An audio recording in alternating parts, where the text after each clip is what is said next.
UP board कक्षा 8 संस्कृत त्रयोदशः पाठः वीरो अभिमन्युः।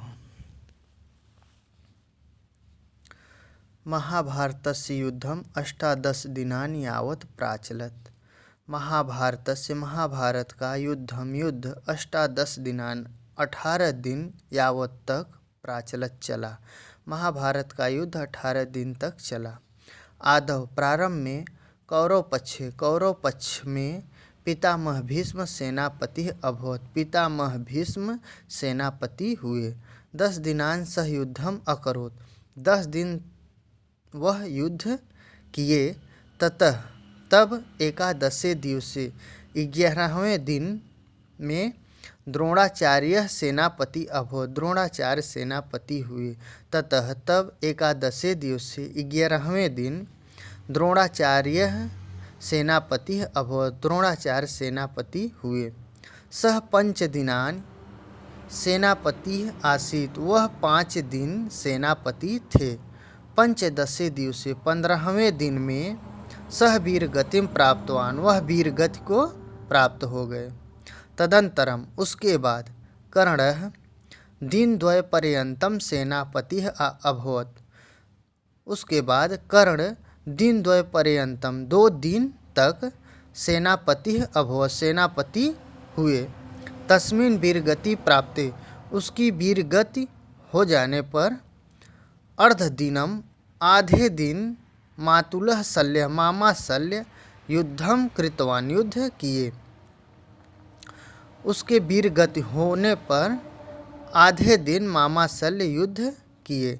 शेषे दिवस अर्धे शेष आधे दिन भीम दुर्योधनयो गदा युद्धम अभवत्। भीम दुर्योधन का गदा युद्ध हुआ।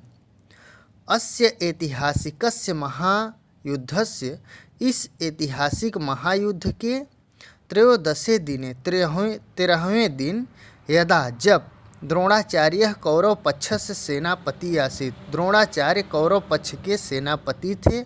तदा तब दुर्योधन स्वविजयाय तब दुर्योधन अपने विजय के लिए द्रोणाचार्य से अतितराम प्रार्थितवान बहुत अधिक प्रार्थना किया। द्रोणाचार्य अकथय द्रोणाचार्य बोले यदि अर्जुन युद्ध में कदाचित सन्निहित किसी कारण सम्मिलित न भवेत न हो तदा नूनम तब निश्चय तव जयो भवेत्। तब निश्चय ही तुम्हारी विजय हो जाए। इति श्रुत्वा ऐसा सुनकर दुर्योधन पक्ष का ससप्तक नामक वीरवर अर्जुनम युद्धाय अर्जुन को युद्ध के लिए आहूय बुलाकर अन्यत्र दूरम नीतवान अन्यत्र दूर ले गया। अर्थात ऐसा सुनकर दुर्योधन पक्ष का ससप्तक नामक वीरवर अर्जुन को युद्ध के लिए बुलाकर अन्यत्र अर्थात दूसरी जगह दूर ले गया। अयमेव अवसरः यही अवसर है। इति मत्वा ऐसा सोच करके यही अवसर है ऐसा मान करके द्रोणाचार्य चक्रव्यूहम रचितवान। द्रोणाचार्य ने चक्रव्यूह की रचना की। यस्य भेदनम पांडवे पक्षे कोपि अर्जुनादन्यः न अजानत। यस्य भेदनम जिसको भेदना पांडव पक्ष में कोई भी अर्जुन के अलावा न अजानत नहीं जानता था।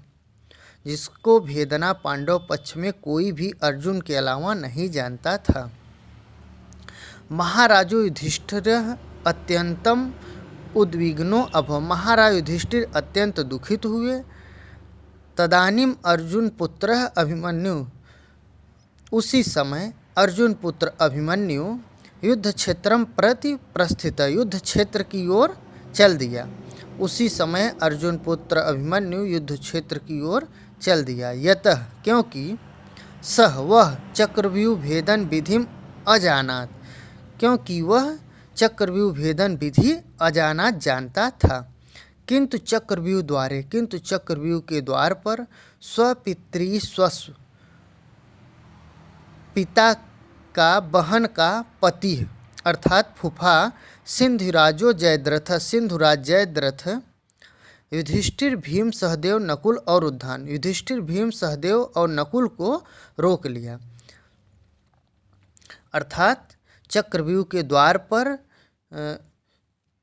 सिंधुराज जयद्रथ ने युधिष्ठिर भीम सहदेव नकुल को रोक लिया। अभिमन्यु अकेला चक्रव्यूह के मध्य में प्रवेश करके अतीव पराक्रमेण अत्यंत पराक्रम से अत्यंत वीरता से युद्धम कृत्वा युद्ध करते हुए बहून वीरान हत्वा बहुत से वीरों को मार डाला।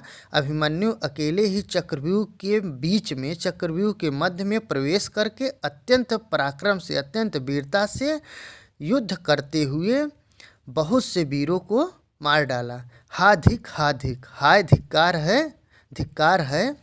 अंत में द्रोण कृपाचार्य कर्ण अश्वत्थामा बृहद्बल कृतवर्मा